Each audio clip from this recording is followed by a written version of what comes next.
What's up, guys? Welcome back to another episode of Whiskey and Water.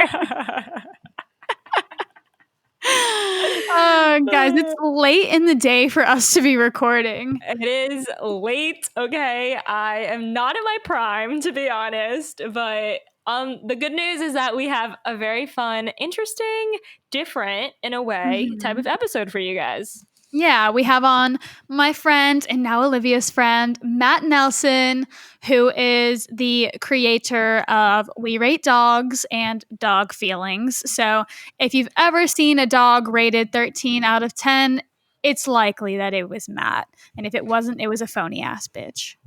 Yeah, so I'm just checking on Twitter, he has 8.7, well, the account We Rate Dogs has 8.7 million followers.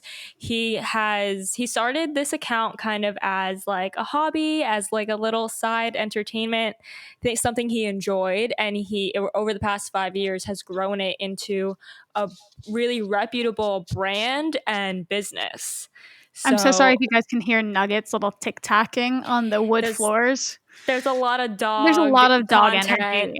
Yeah, coming in this episode. So if you're a dog lover, get ready for it. But yeah, if you don't know this account, We Rate Dogs, I think he's even on Facebook. I feel like I've seen the tweets on Facebook or something that. It's absolutely just been reshared. Like, I feel like We Rate Dogs is like a household name at this point. Like, everyone knows that we rate the good boys. And then he also has an account called Dog Feelings, and that's really cute because it's just like wholesome content. It's just from really the perspective of a dog, and he writes them himself, so we get his whole creative process behind it, and it's really cool. So yeah, we just have an interesting conversation about how he kind of built the business and what goes into the behind the scenes of it. So fun episode stuff. It's a good one. It's a good one. So it's a good one. And it's funny because like we mentioned this in the conversation, but a lot of the lingo that he created is now used on like dog accounts everywhere. Even like, people who make accounts for their dog. And then they'll like narrate their dog in the videos. Yeah. Like it's stuff that he literally it's like words that he used. Yeah. So it's just funny. And who doesn't love dogs? So I feel like I'm like going crazy. You look like you're going crazy. Like I'm watching you and I need help. You're grasping at straws here. Like I feel like you're buffering. It's been a long day. Boop, beep, boop, bop. There's a simulation. I mean, there's a glitch in the simulation. Anyways, brother, let's do some catch-up time. Let's get into it. A little bit of catch-up. Let's get into it. So, what'd you do this weekend? I don't know. What did you do this weekend? We may or may have not seen each other.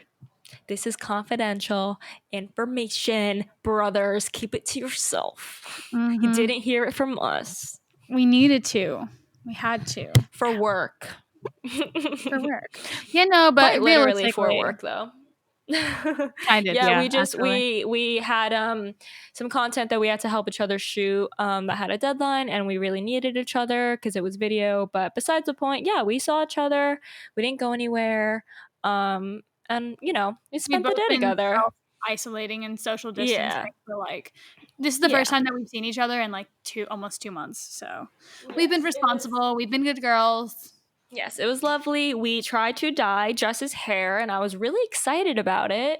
And we learned the hard way that we have no idea what the fuck we're doing when it comes to dyeing hair. Facts, because so I guess when I dyed it pink, like that pink hair dye is just so strong that it's not going to come out with even bleach. So I had to order a decolorizer, which comes in tomorrow. So stay tuned for that.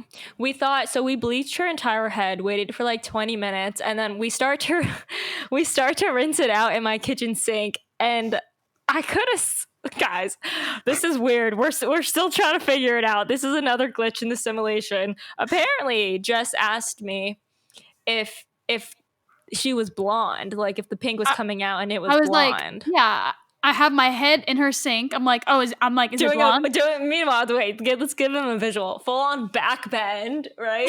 head in the dish sink. And the kitchen sink. And she's like, is it blonde? And I could have swore she was like, said something along the lines of, is it still pink?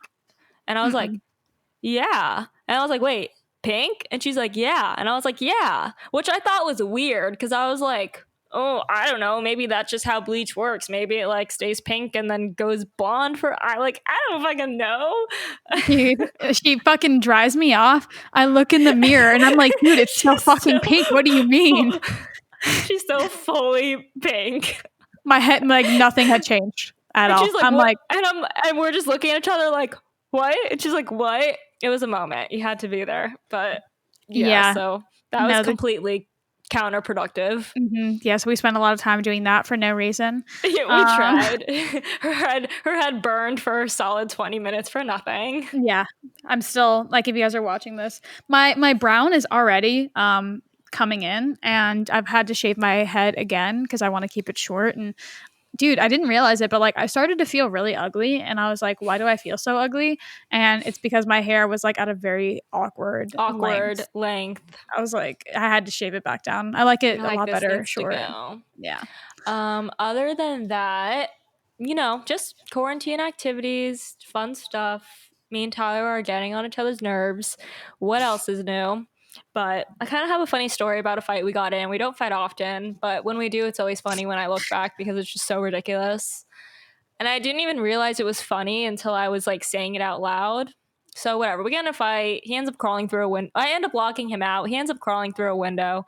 That was like the original fight. And then the next morning when we were still fighting because we went to sleep angry at each other, which obviously I woke up pissed off. Don't recommend. Yeah, 0 out of 10 recommend. That is like the worst. My ladies, like you just want the argument to be over ASAP. Like I told you. I was like, dude, just hash it out now. I tried sleeping on the couch. It wasn't comfortable. I went into the bed. I was still angry, so I didn't want to, be the first one to break the ice. So I just didn't say anything. But the next morning, this motherfucker just gets up, gets his happy ass up, and leaves the house. Doesn't say a word to me. Meanwhile, I didn't sleep all night. So he leaves, and I'm like, this motherfucking bitch is really gonna leave, slap in my face, close the door. So I was livid, heated. And then he didn't answer his phone for like 30 minutes. So I thought he was ignoring me, which bad combo. Yeah. Bad combo.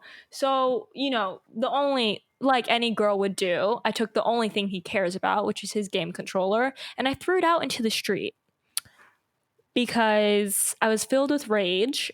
And at that point, you threw it into whatever we don't want, like we'll leave on the street curb, and people who are just walking in the neighborhood, because I'm kind of in the cut, will just like pick it up and take it for their own. So I was like, okay, let me just toss.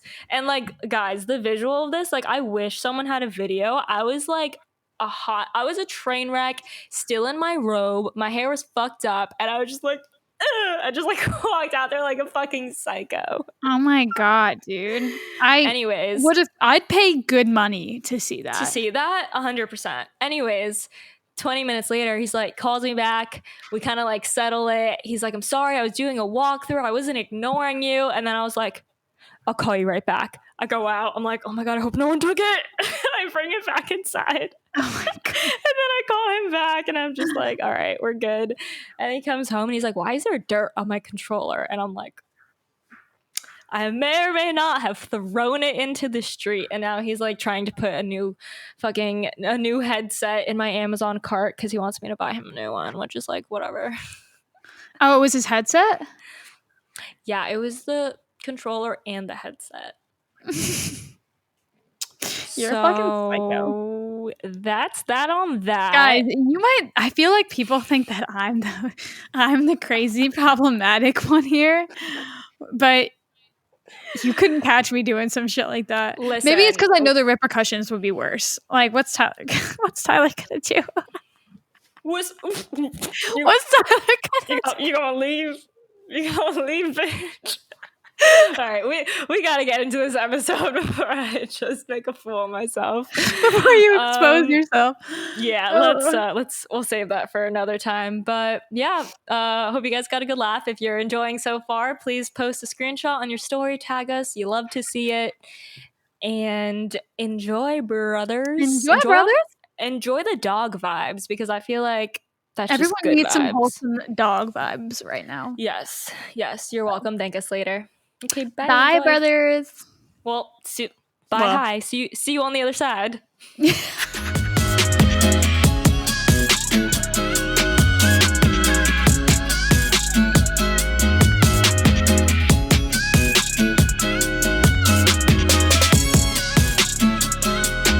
And we are here with Matt. Matt, thank you so much for joining us. Thank you for having me. We're so excited. We're so excited to have you on. Just actually since the beginning has always had you in mind as a guest. And it's like my friend Matt would be awesome to have on. And yeah, so I'm stoked that we finally could make it happen. Yeah. I'm honored to be here. Look at us, man. Special guests with you. Yes, I do. See. Oh, yes. He's got Sizzle and Zoe in the back for those who are just purely on the audio. Those are his sweet little goldens. Sizzle and Zoe's behind me. Honestly, the real stars here, so don't get They're so cute. We're going to have to post a screen grab on our stories for sure. Listeners. All right, so to start, I kind of want to, I know that you guys kind of met in LA, but I don't really know exactly how it happened. So I think it would be interesting for our audience to know how you guys came about as friends. So our friendship began many a year ago, just through Twitter. That was like back when I was super active on Twitter. I get on like maybe once a week now. Twitter days. Because I was literally just spending way too much of my time there. And there's like a community of like people who are friends. Like, we have another common friend, Michaela, who we both met through there as well. But we met through Twitter, and we've just stayed like, internet friends for the longest time. And then when I was in LA, I think it was actually almost like a year ago, which is fucking crazy to think about. And so a year ago we met in person and hung out and drank too much, and it was a great time. Yeah, I was gonna say I'm jealous that you don't have to be on Twitter as much anymore. That's unfortunately still my life, but absolutely. No, I think it was just interactions like between Michaela and I forget how we first followed each other, but yeah, internet friends for a while, and then last year we finally got to meet up and had a West Hollywood adventure. So it's so funny. I was like looking through those photos. They're all yesterday so funny. We are so visibly blacked out. It's great. They're some of my favorite photos. And Michaela's just given double thumbs up in every picture. And if anyone knows West Hollywood, like they know that we're like in a gay bar too, which is just adds to the aesthetic of blacked outness. Okay. Cool. I love that. I love that you guys are like internet friends, because I feel like most of the time internet friends don't actually meet up in person. So it's cool that you guys did. I have no in real life friends, actually. I exclusively have internet friends. Facts. Truly. Like back in like the Tumblr days, not to veer off too much, but like I have friends from like literally like middle school and like early high school that I just met on Tumblr and like know me from my Tumblr like username.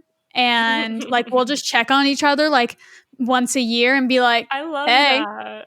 How are you doing? And like I know everything that's going on in their lives, but we've never met.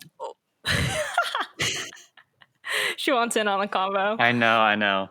She wants perfect segue to ask you about We Rate Dogs. Obviously we kind of gave our listeners the rundown mostly, but I would love to hear from your perspective on how the whole thing came to be. Yeah. So are you gonna scoot back? I joined Twitter as a junior in high school, so I was pretty late to Twitter. Like all my peers already had it, and I joined it. What are you doing? Sorry, this is bound to happen. They're so good. They're so good. So much. Yeah, so I joined it not to like talk about what I had for breakfast in the morning or talk about classes or anything, but I treated it as like stand up to the world. Like I tried to write jokes almost immediately. Why do you have to be so close? And I quickly found a community of people that were doing the same thing. Like they were also trying to write jokes in that 140 character space and trying to entertain that way. And I quickly became like addicted to that challenge of writing within a confined space. So I had a lot of fun writing these jokes, and I like slowly grew a following outside of my friends in real life. And yeah, it I just really enjoyed Twitter as a medium. So when I was a freshman in college, okay, you're gonna unplug something now. Why are you doing this now? You gotta scooch back. Zoe in the back is like tweaking. They've been so good for other interviews and podcasts. I feel like this is so on brand. This is so good. At least it's on brand. For those listening, his dogs are really just wanting all the attention. Yeah. Okay. All right. I think we're good. I think we're okay for a little bit. I'll let her go behind me. Oh my God, we deal with this when we're filming in person. We deal with this with Nugget constantly, and we just have to ignore him until he settles down. And we're like, don't look at him, don't pet him. She loves the spotlight. Whenever I bring out my phone, she's like, "Oh, is it picture time? You can take a video." I love it. She's but yeah, so if she doesn't move, I might have to migrate. But yeah, so I also in my jokes, whenever I like made a joke about dogs or there was a dog as like the main character, those tweets did way better than they probably should.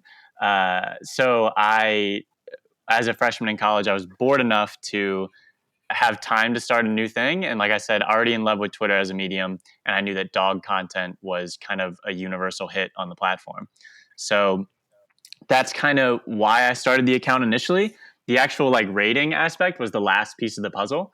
Like I knew it was going to be dog content, but something that to give it like a numerical consistency, which personally I really liked, like kind of gave the account a little bit of like legs right at the start too. Like adding that rating at the end kind of, I don't know, it brought the account together and I don't know, kind of solidified it as something that would be around forever. What are you doing? I've been staring at her this entire time. That's okay. But yeah, so that's kind of how it started. And then it gained traction really quickly. I had a personal audience of around 10,000 when I started the account. So I had that audience to market it to. And not to mention Twitter like followers, I think are like 10 times more active and like so much more of like a cult following than Instagram or really any other platform. Yeah, the engagement is hard earned, I guess is a good way to put it. Like a like on Twitter is more valuable than a like on Instagram. And I think partially because Instagram is built for likes, or I don't know. It's interesting to see the crossover there. But yeah, Twitter, it was easy I passed myself in followers in like 5 days. So wow. I think it was something that Twitter really hadn't seen. Like there were a bunch of cute animal accounts, but none that took advantage of the 140 characters that Twitter gives you. Like all the captions were just emojis or in all caps, like, oh my God, this is so cute. And coming from a semi-joke writing background, I knew the importance of those characters. So I wanted to take advantage of them even over dog pictures. Yeah, I mean, it was like the crossover that we never knew we needed. Literally. Prior to that, were you interested in comedy before that? Like, was that something that was on your radar to pursue as a career? Kind of. Like really, so before Dog Rates, but that time while I was still on Twitter, it definitely was. I had a lot of fun like creating in that with the desire, with the goal of laughter. Like that was just my like that was the content space that I kind of fit into. So that was definitely the goal early on, and now We Rate Dogs has kind of taken over. Like I initially, even within the first year of We Rate Dogs, I thought of it as like a like that is the start of a career path to joke writing or something else. But now it's just taken over, and that's kind of become the career in a sense. So cool. Really cool. I mean, and then cool. you were also able to start Dog Feelings, which I feel like gives you a little bit more like room for creativity, you know? Yeah, I started Dog Feelings for a few different reasons. One of them being I felt a little bit pigeonholed into a certain creative space with dog rates. Like it's the same joke thousands of times. Like this is like the dog's name, a few short sentences, the rating, and then a little something after the rating. And Never gets old. Yeah. somehow people still enjoy it. So, but it wasn't really. I couldn't like flex creatively with that really, unless I made a really good pun or something. So I started Dog Feelings for that was one reason. Another reason is that if I had a tweet or a thought that was funny from the perspective of a dog, I couldn't tweet it from that account because everyone knew that it was me and they saw it as a business. So it wouldn't really come across correctly. And then the last reason was that the main criticism of dog rates is that, or the one that gets to me the most, is that all the value is in the media, all the value is in the user submitted content, and the captions they're just placeholder. So I kind of wanted to show that I could build an audience with just my words also. So spite proved to be a good motivator for that second account. You're like, fuck you guys, I'm funny and I'll prove it. I can also talk like I'm a dog. Boom. Mind blown. What a skill set, honestly. Yeah, if I wasn't like in dog meme culture, running dog rates for a few years, I could never write for Dog Feelings.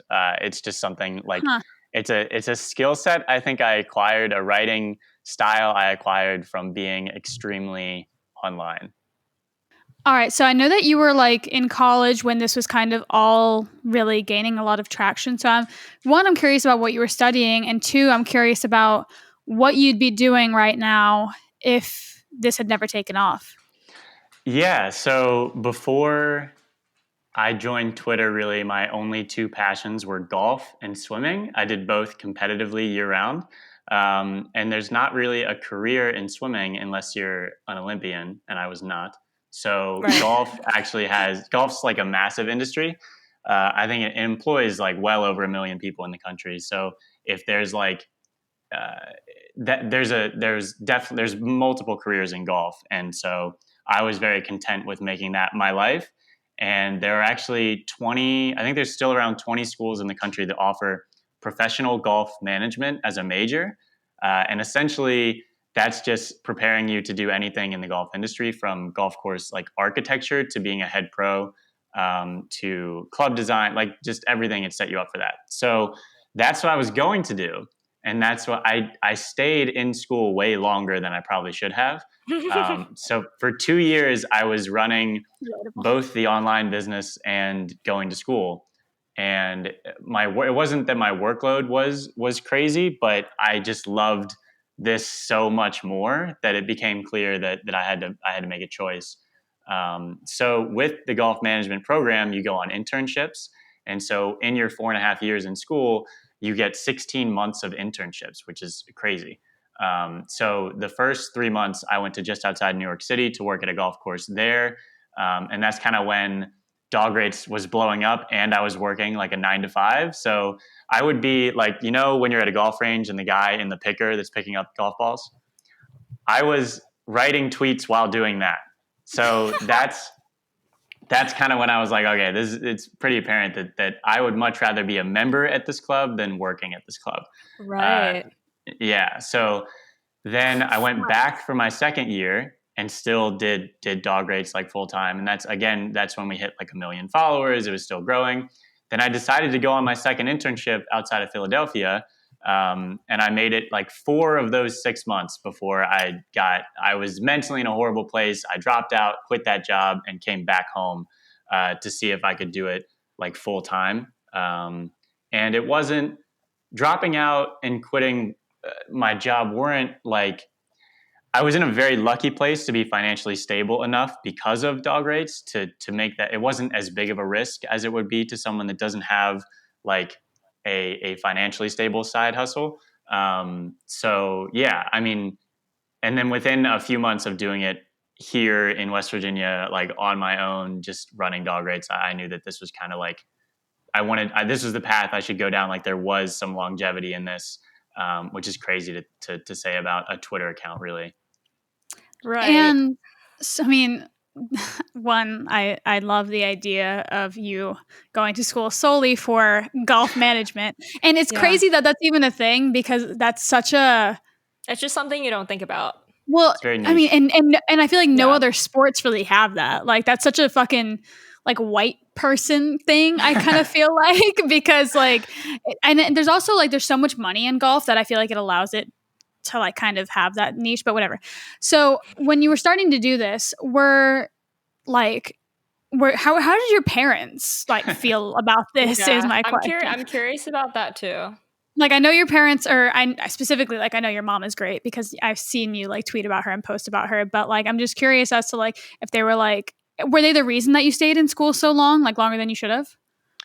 No, not really. Like they're super supportive, and that's helped a lot just because they just want me to be happy. So that contributed a lot to being okay with dropping out because they knew it was the best thing for me at the time. Wow. So I actually made the account in Imagine. November, yeah, November of 2015. And so I was just about to enter like that winter break. So I came home and I was home for like 3 weeks.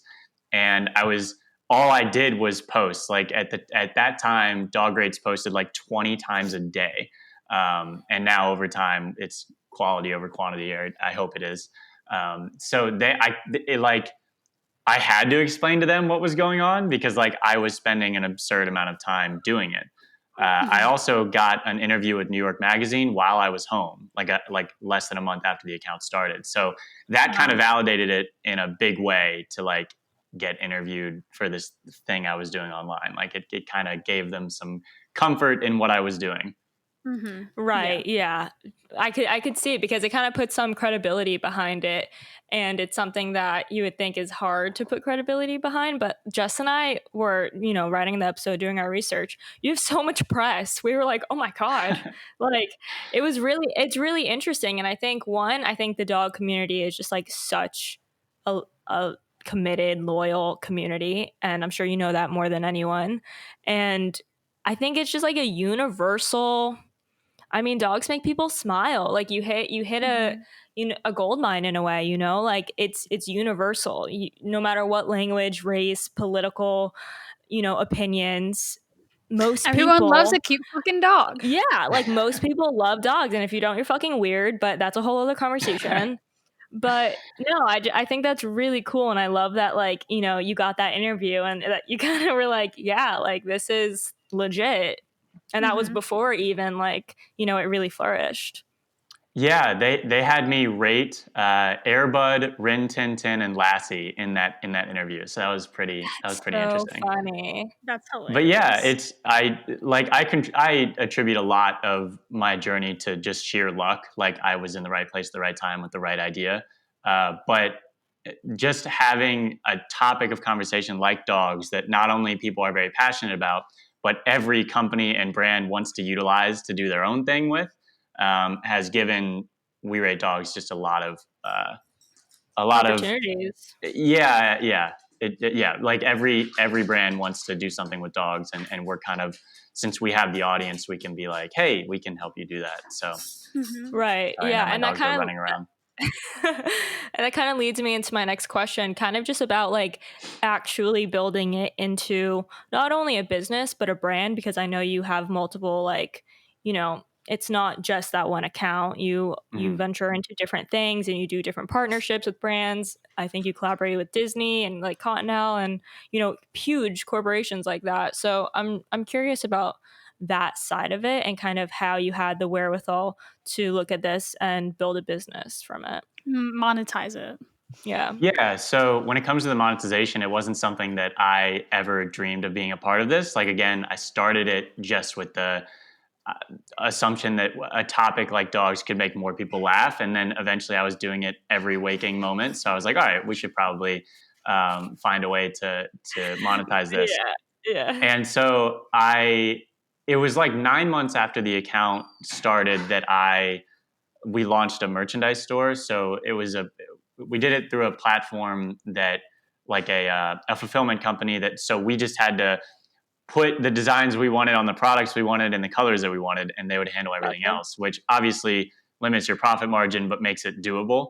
Like I knew at the time that I wasn't going to ship things out of my dorm room, so I was perfectly fine having this other company like handle all of that.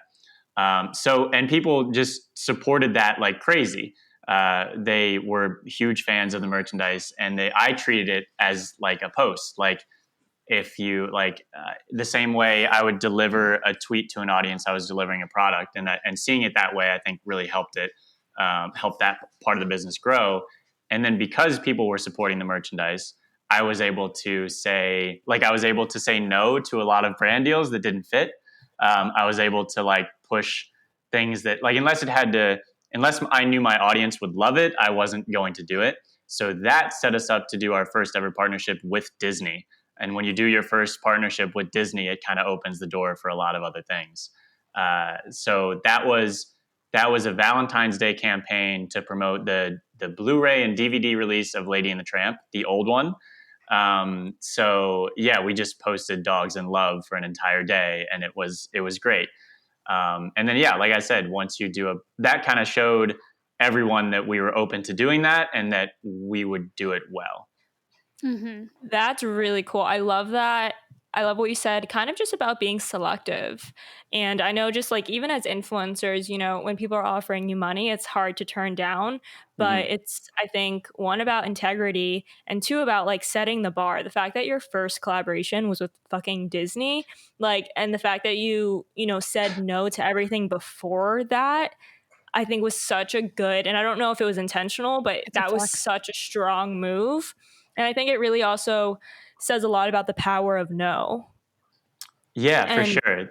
And not jumping at every single thing. Yeah, and that's, I mean, again, it's all due to the support of people with merchandise. I was in a place, the business was in a place where we could say no, we could afford to say no, and we could save those partnerships for the ones that we felt really mattered and were a good fit. So then from there, we got to work with like Netflix and Tito's and Budweiser for their Super Bowl commercial, just like a bunch of fun things that would probably not be as valuable for sure if we said yes to every other company that didn't have a dog related thing to give us. And so, for example, like with Budweiser, they did their Super Bowl commercial in 2019 was just like they did their Clydesdales, but they had their new Dalmatian mascot like riding the wagon on top. And so as that was airing, we featured the dog. So like we showed you some behind the scenes of, I think her name was April. So we showed you more pictures of the Dalmatian. We featured her and rated her just like we would any other dog. But so since it stuck to the traditional content that I know people loved and my writing style, it was a very seamlessly integrated ad that no one minded, because it was like bonus content of something they're already enjoying, and it fit what I was doing anyway. So a lot of, not only there's many reasons we say no to certain campaigns, but the biggest one is if I can maintain creative control or not. And if they're going to, like if they're going to respect what I've built, they're going to give me the keys to the creative for the post that I'm doing with them. I love that you said that, because I think it's so important. Like, there's one, not to be a sellout and like promote products that are like things that you don't believe in. But then there's like another aspect to it of like staying true to like your voice and your brand. And it's so funny because, you know, me and Liv kind of just had to turn down a campaign that like they wanted us to like completely be like speak about their product, like specifically how they wanted it and not how like we wanted it. And, you know, and as a creator, it's like you have to, you know, put your foot down and stay true to your voice. But absolutely. I am curious. I was just going to say, yeah, absolutely. And since my voice and the tone and the style of the account is the only thing that makes it valuable, it's something that we go above and beyond to protect. Mm-hmm. Yeah, absolutely. And I also love that, you know, you're able to blend, like, you know, because when you're an influencer, what we do, sometimes it's hard to make an ad seem natural. So the fact that you prioritize like kind of blending it in with the normal content and making it seamless is so smart, because I don't think people, you know, they don't like to know they're being advertised to a lot of times. So I think that's like a major key, is just to make it as natural and organic as possible. Yeah, and I mean, every time we do an ad, we get praised on how like transparent we are about it. Like obviously there's FTC guidelines you have to comply to, but like with tweet copy, again, you're only offered so many characters. So your like tag that says this is an ad essentially is a large percentage of the post. So to have like with Instagram, unless the brand or company wants it above the fold of like those first two lines, you can bury it pretty effectively. But with Twitter, you really can't. So you kind of have to take it for what it is and just do the best you can with it. And thankfully, again, we're working with partners that fit our brand and it works. We did I'm not sure you're familiar with 10 Tree. They're actually huge on Instagram because they did that thing with like every 10 likes they would plant a tree and they got 50 million likes. Like they started the trend that now people are taking advantage of, that they're not validating it by like, hey, like this and we'll feed someone in Africa. And it's like, how are you doing that? And they're not. But they started that trend and we got to promote. They have like cork collars and leashes. And we were able to like announce that for them. They gave us like the perfect assets. It was like this dog in the Swiss Alps, like just a beautiful picture. And I just like posted the dog. I think her name was like Nayla. And so I was like, this is Nayla. She's showing off the brand new cork leashes and collars from 10 Tree. And that post like banged. Like there was a quote tweet that was like, this is the quote tweet was, "This is the hardest flex by a dog ever," and it got 250,000 likes on Twitter. So I was able to go back to 10 Tree and be like, "Hey, look what we did," even though it was completely on accident that guy quote tweeted it with something perfect. So yeah, I think it's just what they don't know won't kill them. Exactly. So with the brand partnerships, it's been interesting to see how people react to them, because if we're transparent and it remains part of our traditional content and we don't deviate from our voice at all, they can be very, very effective.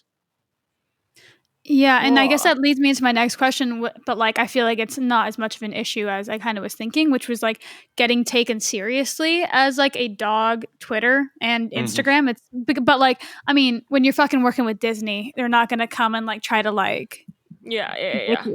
Like they're gonna pay you probably what you're worth and I think the scale of the audience too speaks for itself, but I'm sure it obviously wasn't always like that. So I feel like maybe when you were growing the account, trying to get people to take it seriously, but you said that the business stuff kind of came later on anyways. So when it comes to like being taken seriously, I think it's like brands know they're better now. Like 5 years ago, no one knew what anything was worth, and now it's still like the Wild West, but there's a formula now. And I think that a lot of factors went into us being taken seriously, and a big one was our follower count. Like you can't ignore that. And if it's something that it's just when you look at the content, it's so clear that that's not a fabricated number at all. Like it was earned and it was grown over time, and there's some legitimacy to it. And we also have like I guess in the music industry, it's like a cosign, but so many reputable people follow the account and interact with the account that it's another way. It's hard to not take us seriously. Like we did a whole campaign with like the V Foundation, and I went to the ESPYs, and it was like doing things like that only like instill in the follower base that the content that they're consuming is there's thought that was put into it, and I don't know. There's just a lot that's happened in the 5 years that Dog Rates has been around on Twitter that give it a lot of credibility. I am also curious about the creative process that goes behind this, because like you mentioned, Twitter is your biggest platform, right? Mm-hmm. So like you mentioned, there's a very limited, character count, and I'm sure that is good in a way, but also can be very challenging in a way, because you really like every word counts and you have to be very selective. So I'm just curious, like, is this something that throughout the day you're constantly just like letting it linger in your head, and then something comes to you and you write it down? Do you have like times where you sit down at a desk and you just like bust out a bunch of creative ideas? Like how does it come to you? Yeah, so I'll kind of go over, since We Rate Dogs is all like submission based, I'll kind of go over like the whole process as well. So we're still sent between like 800 and 1,000 photos via DMs every single day. And about about 40% of them are repeats, like people sending their dogs again, new pictures, new videos. And again. Yeah. So, so I actually, his name's John. He's the one that goes through all of these photos and condenses them from that large amount to around 30 a day.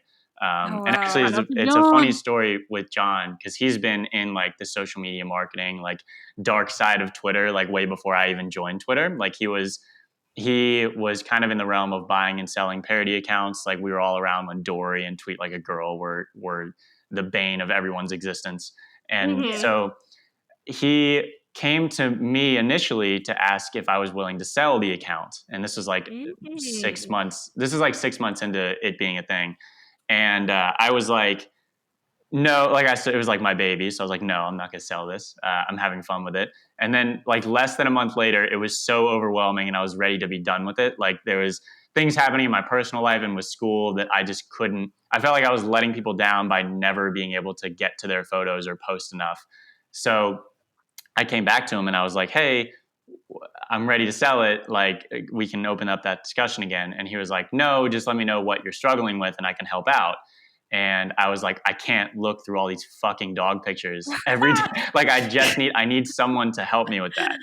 And so he was like, yep, I can do that. And 4 years later, he's still doing that. Like his role has increased dramatically. Like he's also my roommate. Like we moved out to LA together. Oh, good. Like he does our customer service. He's a big part of our partnership team. He does a lot more than just look through dog pictures now, but it's still the role that I refer to him as because it's how he started and it's the thing that everyone wants to kind of know. So and you can also like defer to him. You're like, guys, don't get mad. I've seen you tweet like, guys, don't get mad at me. It's all John. Yes, and he does the same thing. He's like, oh, Matt has the final say. I'm not. So that kind of takes the pressure off a little bit. But yeah, so John sorts through them and condenses them to a manageable amount. And then I go through and identify the ones that are easy to work with caption wise, and we sort them into like good for Twitter, good for Instagram, just good for Instagram, good for our email campaign, good for the next calendar. Like there's a bunch of categories that your dog can fit into once it's like past the initial John wave. So from there, a lot of the captions kind of write themselves now because I'm so aware of the existing formula and what type of narrative people like to read. Like the account made a big switch from primarily humorous to primarily wholesome. I bet you can guess when, about mid 2016.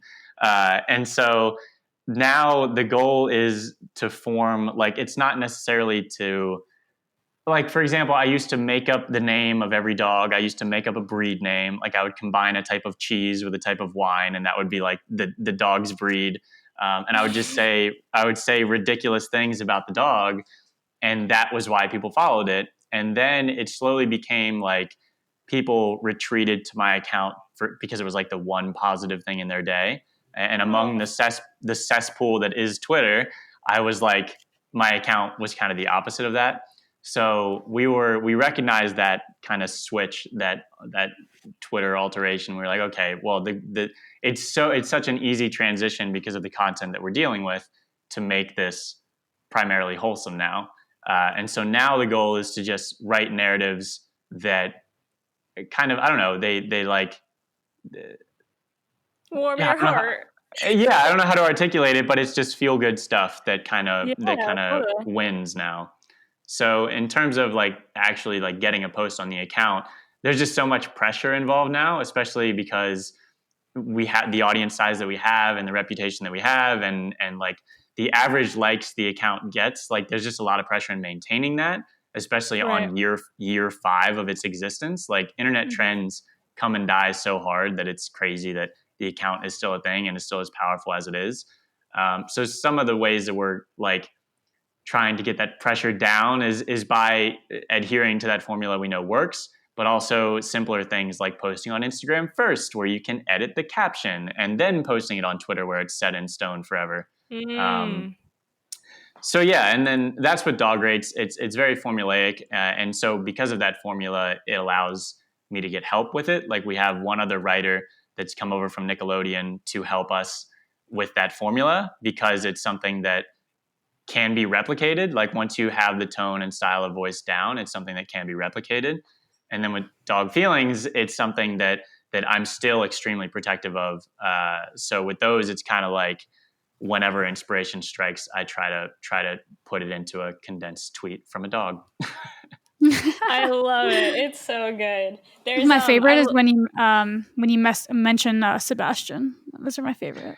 Yeah, well, speaking of that, like that account is so fun to write for because people are like, it's like people are religious about it. Like if I reference Sebastian, yeah, they're very invested. When I reference Sebastian, no one doesn't know who that is, but it's a secondary character in a fictional Twitter account. Like that's so crazy to think about.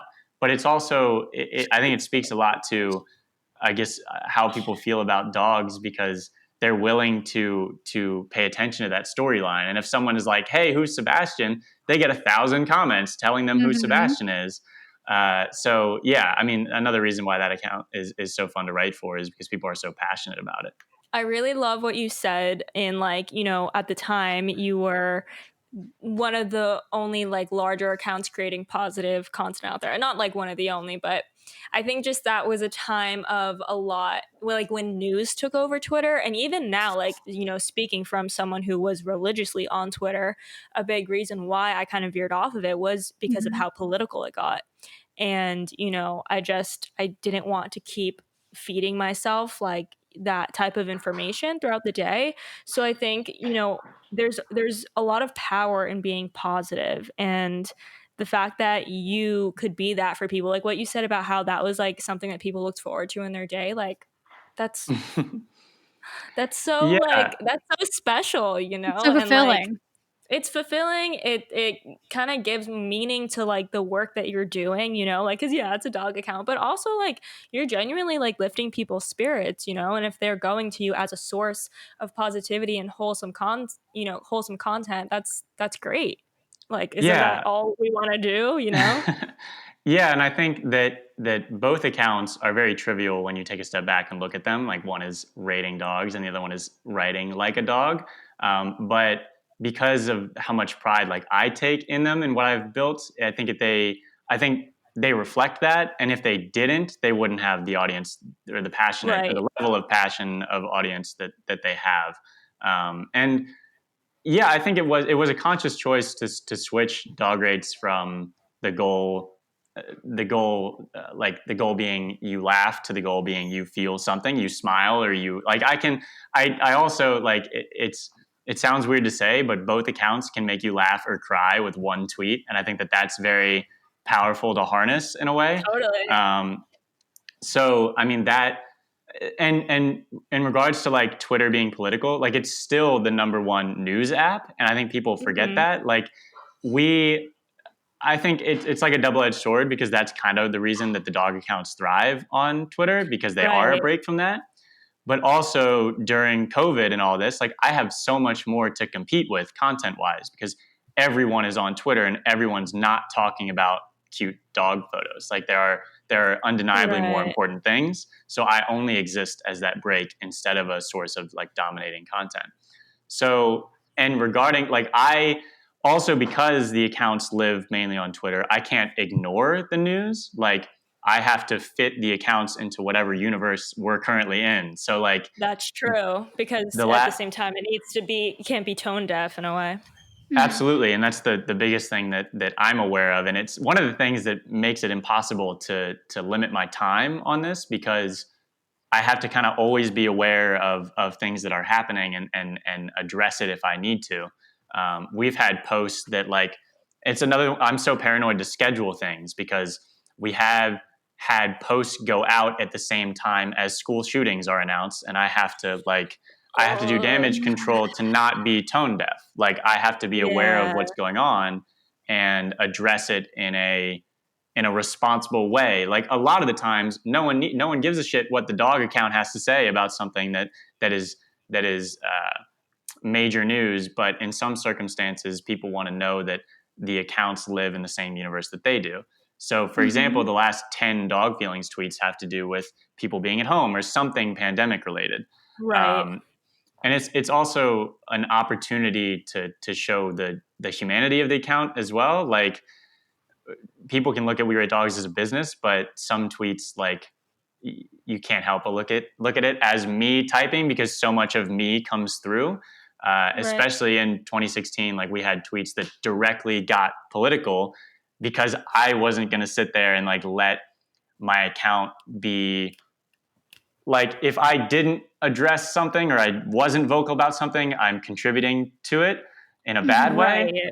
So yeah, everyone knows that the account is run by someone who is progressive, because I make sure every once in a while that they're aware of that. Because without doing so, like, even though dogs are a universally loved thing, I still at the end of the day control who sees my content. And yeah, so that was something where, like, I wasn't going to make a post about the tax march in 2016, but I did make a post about the women's march in 2016.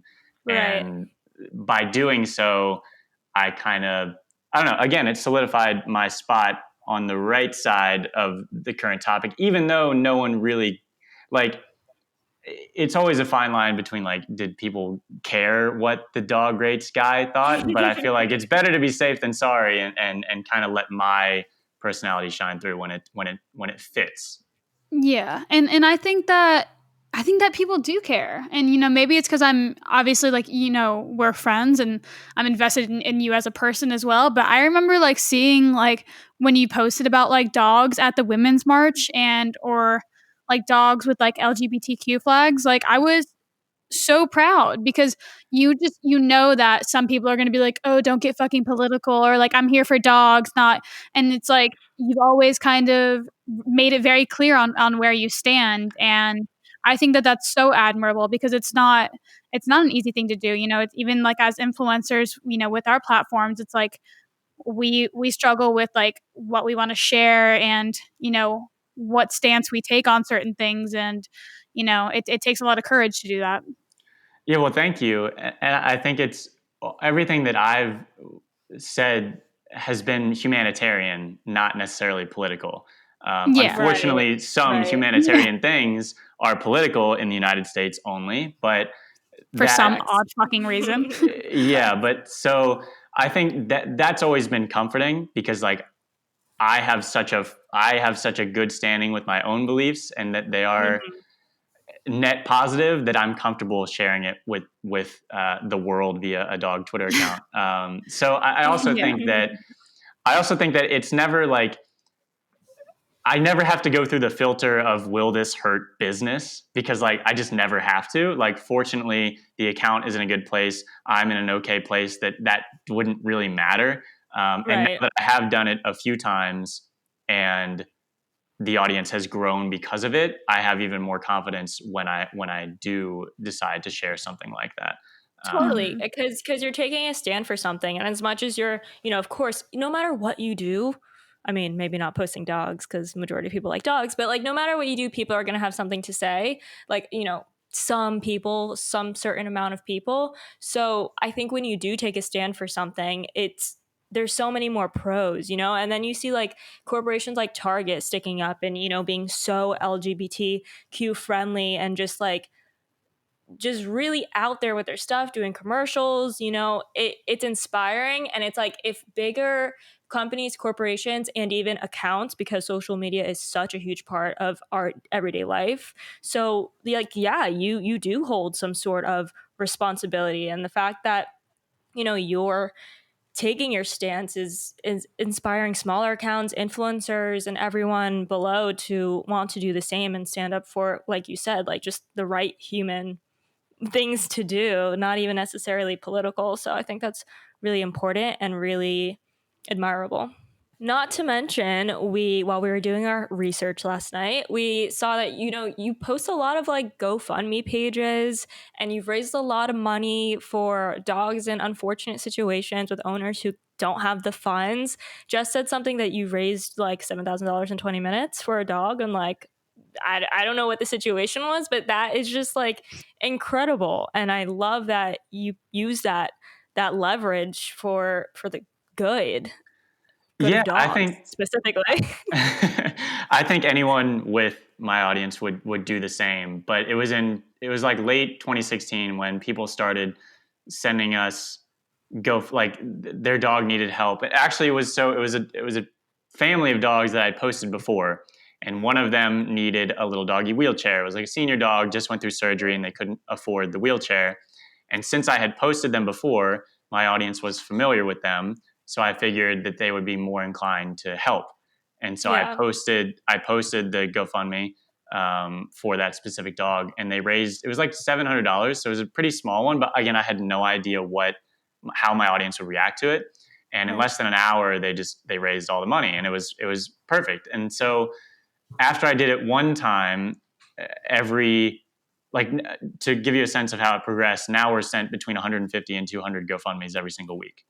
And we still, and we, beginning with the first Friday of 2017, we've posted one every single Friday.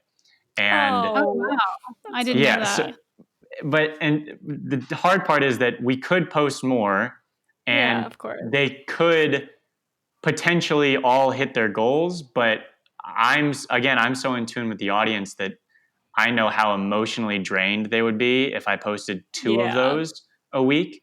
The one sad story a week, hitting the goal and everything being happy again, is kind of the only roller coaster that I want to give my audience, or at least the only one for the week. Over time, people learn to not only trust GoFundMe more, but to trust Dog Rates as a platform to promote like very valuable causes, even though they're all individual dog stories, which fits perfectly because every post of mine is an individual dog story. I'm just attaching a campaign link at the end of these. Right. I think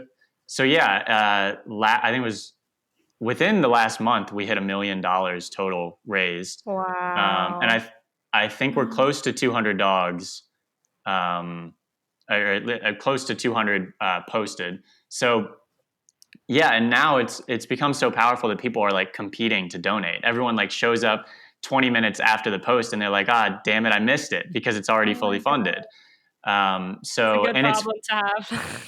It's amazing, and it's never big donations. Like occasionally for a big goal, we get like a $500 donation or $1,000 donation from someone that like you would recognize the name of. Like I think Keith Olbermann is someone that donates every single time, or close to every single time, and they're never small amounts.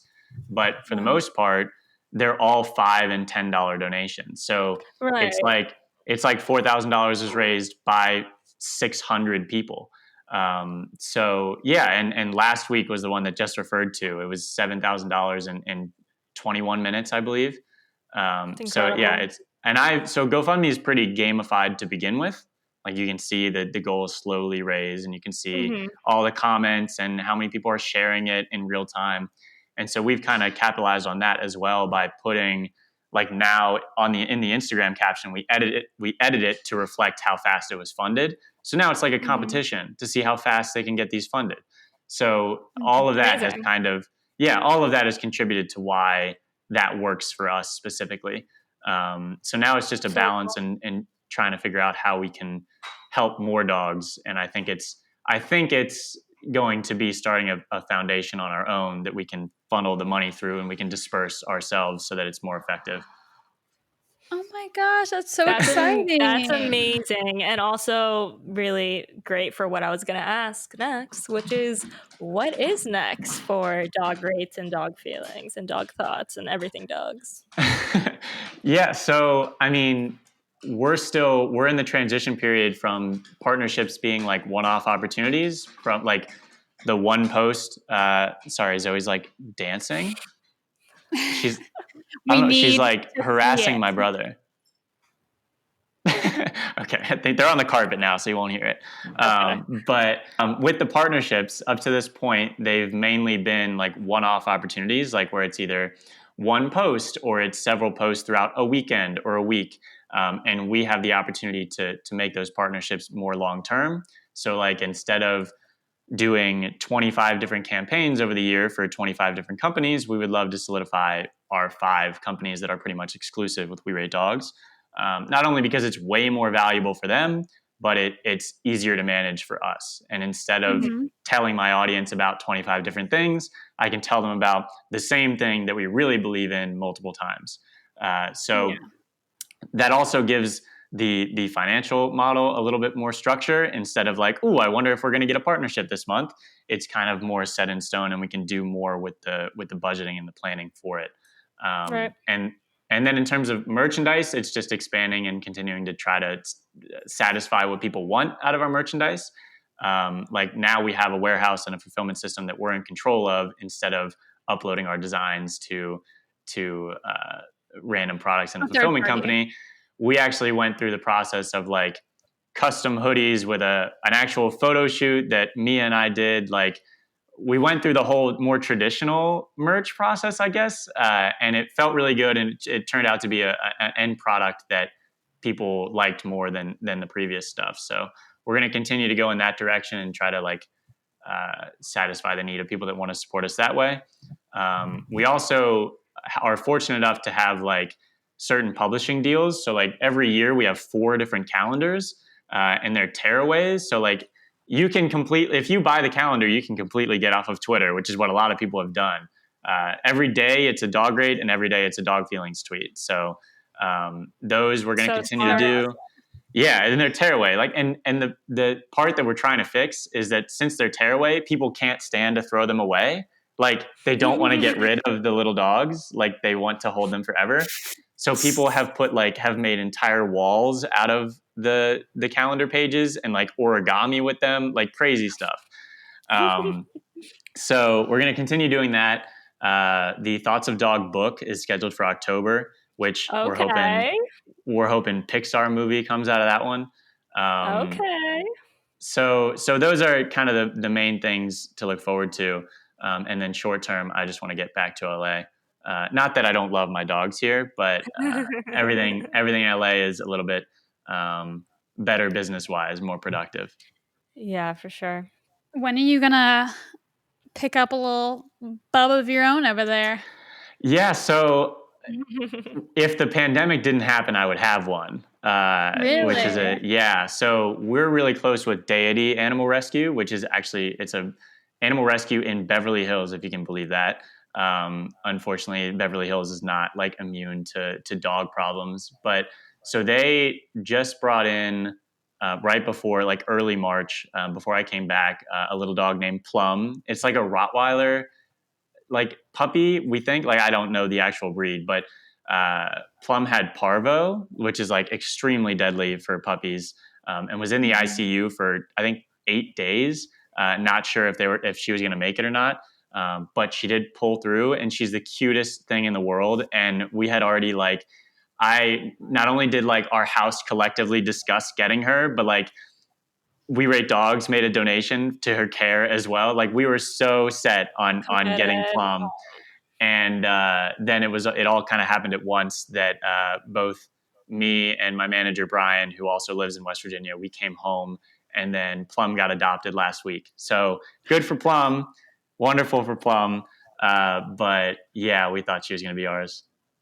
Oh, no. That's always such a heartbreak. But we did have all the discussions that were like, are we ready to do this? Would the house be good for this? Would everyone contribute to the care of the dog? So since we've had that conversation, like it's very much on the table. And I'll make sure that everyone knows. Can you imagine if I like kept that a secret from people? They'd lose their mind. Oh my God, it'd be riots. So yeah, hopefully soon. We noticed that you won a Shorty award. Yesterday. Damn. Tell us about that. Yeah, so We Rate Dogs actually won one 2 years ago, and I got to go to New York where the award show actually is, and that's really fun. Like I got to meet David Dobrik and Jason Nash, like a bunch of big creators. Yeah, like for big those creators. Of you who don't know, the Shorty Awards is basically awards for like social media influencers and accounts, pretty much, right? I can't believe Whiskey and Water wasn't there as best podcast, but that's fine. Whatever. On our radar. Soon, girl. Patience. It's like a celebration of internet things, is a good way to put it. Cool. But yeah, I was nominated 2 years ago for dog rates in the animal category or whatever it was. And I won that one, which was really cool. And then they had me judge the last couple years, and then Dog Feelings was up for meme parody account this year, which it's not either one of those, but whatever. I reached out and I was like, hey, can I judge? Even though I wasn't sure they knew that I was also Dog Feelings because I was judging and in it. But they're like, oh yeah, we know. We're not gonna let you vote on that one. And I was like, oh, okay, that works. But yeah, it was really fun. It was really fun. They told me I won before like the announcement of the actual like live show. So I got to film with Zoe and Sizzle like an acceptance speech. So yeah, it was really cool. My mom made a cake. I did. No, and it was so sweet. You tagged like a local or like a random baker. That was so cute. Does anything? Do you like win like a certain prize money, or is it just like an honor? No, it's just an honor. Well, usually it's like like the actual award show in New York City is pretty cool because they like I don't know if I think they comped my hotel room. I don't know, but it's like a really cool experience because they're bringing all these creators together and offering them things. So it's just a trophy, but it's a pretty cool trophy. Like I'll take it. It's an honor, and I'm sure it's so nice to be like recognized in that way because you know, as funny as the account is, as much as it's a meme account, you obviously clearly put a lot of love, energy, and just you pour your heart into it. So I'm sure it's really nice to be kind of recognized in that way. So congrats. Thank you. Yeah, no, it's really cool because there's not really like the equivalent. Really, like there's not. It's like the only award the accounts could win in a way. Yeah, right. So it's very cool to receive it, and I mean we're working on ways to like put We Rate Dogs and Dog Feelings into more mainstream things. Like I joked about the Pixar movie, but if the book takes off, like that is a dream of mine to be able to turn it into something that's more traditional media and not limit it to a Twitter account. So I mean, totally. I think we believe in you. You got it. I think it's incredible that you've even like become a household like name. Like I don't know if there's anyone that I would talk to that didn't know what like these accounts were or like couldn't like conceptualize hasn't seen one post. Like everyone's seen one post. And not to mention like how much it's like spread into literally every other facet of life, which is like everyone's rating shit. Everyone's like you see them posting like their doggo and like using the same like lingo and language that you've literally created. So I think that that's just a super, super crazy thing too. Yeah, thank you. It's always fun to see when people like kind of adapt it to their own or like they rate a dog like all the big like major league sporting accounts, like they all have to do like they all occasionally involve a dog. Like all the MLB teams have a Bark in the Park and they always rate the dogs. Like it's really cool to see it outside of my account. And yeah, with it's just it's super cool to see that. Like I don't know what I did to make all this happen, but I'm here. Hey, people are passionate about dogs, and like I said, I feel like you hit a gold mine. You did the right thing. You understand the nuances, and you took your stance, and it's awesome. It's so cool. And I'm so happy that we could have you on. Thank you for joining us. Yeah, of course. Thank you for having me anytime. Jess and I want to do something called our tea time games. Clink. Yes, we have to cheers. Yesterday. Oh yeah, cheers. Clink. Tea time. I don't have a drink. It's okay. We do imaginary little teacups. So, in the spirit of rating dogs, we had to do it to you. We had to do it to you. Let's go. We're putting you on the spot. We're doing it. Okay, so I'm gonna share my screen, and I'm gonna give you 3 dogs that I found off Google, and you probably have seen these photos already. if they're not even, they're probably on the account too. So okay, let's see. Start. Yeah, share. Right. It's probably like dog rates, like fucking Instagram. Yeah, like he probably like 100% already like has seen these. Okay, let's see. Do you see my screen? Yes, I do. Okay, here we go. Doggo number 1. Oh my goodness. Okay, I mean, so okay, if I was going to post the dog, the caption would absolutely be about like how good the ear scratches are, because like that's all the dog is thinking. And then that's a 13 out of 10 for sure. Oh, love that. Next.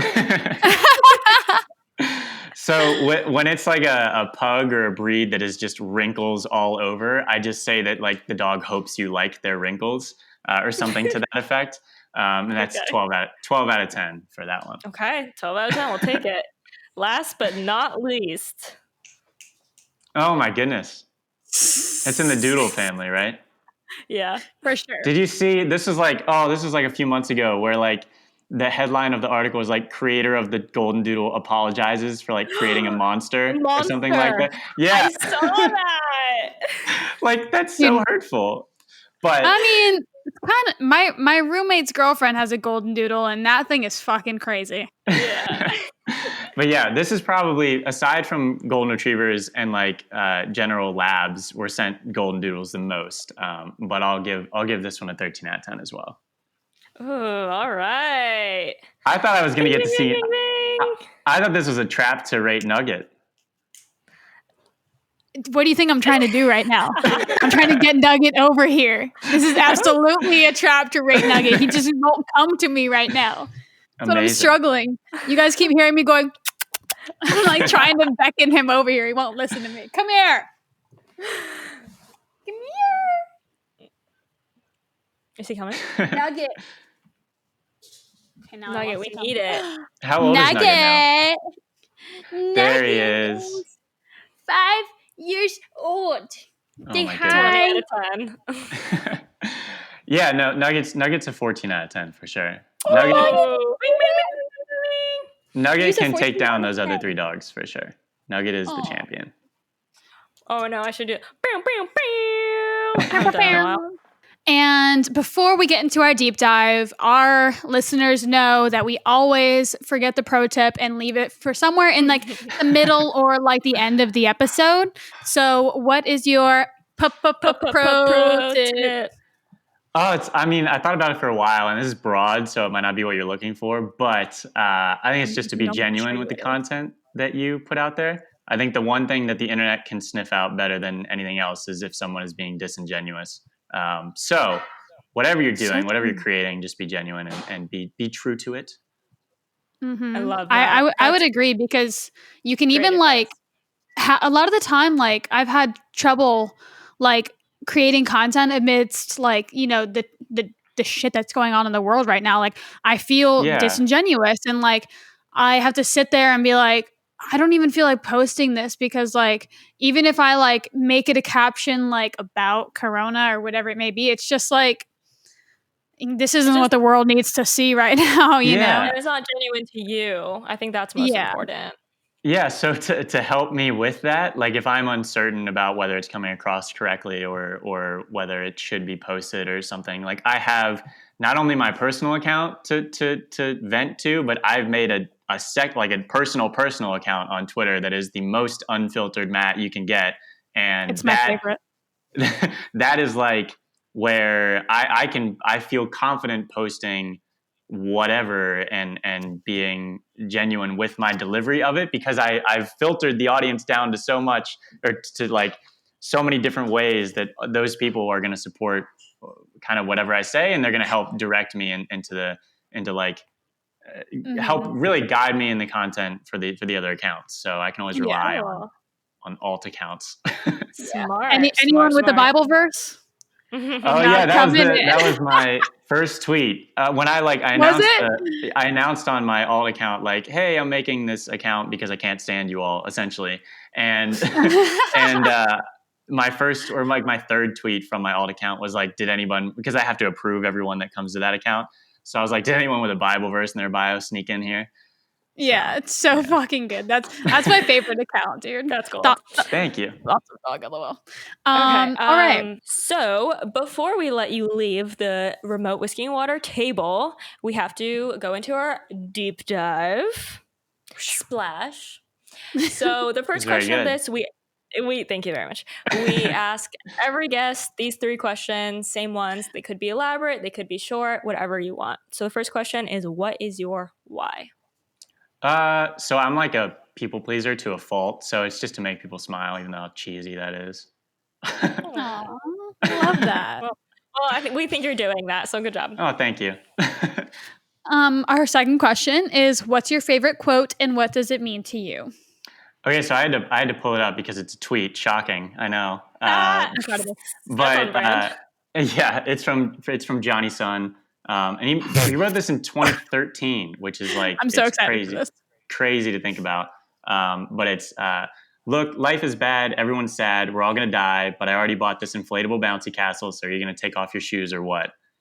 And I love it so much. Like the man and the tweet deserve endless praise, but it means a lot to me because, like, as like something as simple as a bouncy castle, like from a take a step back, like that's just a simple pleasure, really, kind of, and that's kind of what I see my accounts as. Like they're not conceptual on the surface level, but they're things that when you recognize them, they can have true value. Despite that, like really just like we're doing a bad job of articulating why it's my favorite quote, but I think it sums it up. Yeah, to like accept reality for what it is, which is sometimes bad, but also like enjoy the simple things that might be overlooked by someone that's not necessarily paying attention. Yeah, that's why I love it so much. And he also misspells a bunch of words in it, which is like that is evidence of his Twitter like persona that he takes on, which is like an alien that doesn't understand human culture. And so much of what I do matters with like the tone and the style in which I deliver it. So altogether, it's definitely my favorite. Cool. It's a 13 out of 10, 14 out of 10. I love that. I think it's also really cute because it's like, yeah, I mean, we're all dying and shit sucks, but like I'd rather die if I'm having fun in a bouncy house. Yeah, like shit's hitting the fan, but you might as well have fun while you're at it.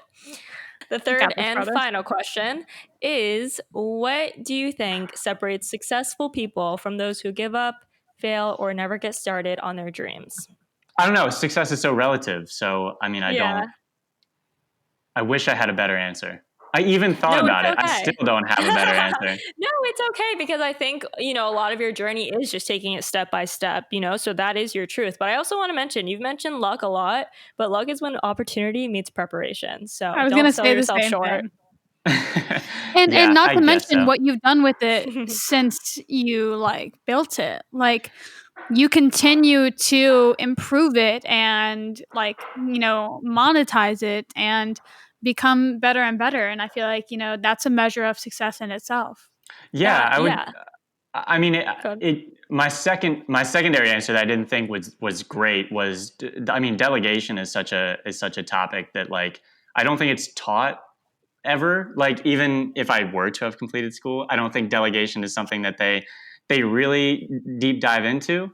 I think that like that's been one of the biggest skill sets I've acquired is knowing when I'm not capable of doing something and handing it off to someone that knows way better than I do. Like I'm at my best when I'm the dumbest person in the room. Like that is where I thrive because I just have so much confidence in the other people. And I think that by not like taking it all on my own, I think that's really helped We Rate Dogs and Dog Feelings get to where they are now, is by kind of opening up the door for people to come in and do things better than I'm doing it. Right. I love that you made that point because that's like mentioned in a lot of entrepreneurial business books and podcasts. It's just like, know what you're good at and task out everything you're not. Leverage your time, and your skill set. Yeah, and it's very interesting because what I'm best at, like above all, is literally interacting with an audience and writing for an audience and knowing what, like having a finger on the pulse of the audience.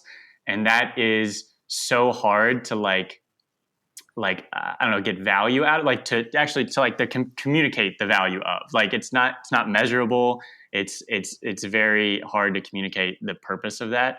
But it's definitely how I got to where I am, is just to I mean, focusing on that and recognizing that I'm good at that and sticking with that is kind of the big thing. Totally, and dedicating yourself fully to that. And like you said, letting other things that maybe you either don't enjoy or you're not good at, letting other people help you with it. I mean, that's how every, I think, successful person builds a team, builds a empire, it's just delegating tasks. So yeah, it's how you grow. Great advice. Essentially. It's how you scale. Love that. Okay. I think that about wraps us up, brother. All right. Well, guys, thank you so much. Thank you, Matt, for joining us at the remote table. And it was such an honor. This is so great. If people want to know more, if they don't already follow your accounts, where can they find you? So Dog Rates is dog_rates on Twitter, and We Rate Dogs everywhere else. And Dog Feelings is dog_feelings on Twitter, and Thoughts of Dog everywhere else, I believe. And then my personal is Dogfather. And I was very excited when I got that ad. Couldn't be more fitting. Awesome. And Instagram is official Dogfather, right? Yeah, to make sure there are no other Dogfathers out there. I'm the official Dogfather. The only. You got to put them in their place. Dog daddy.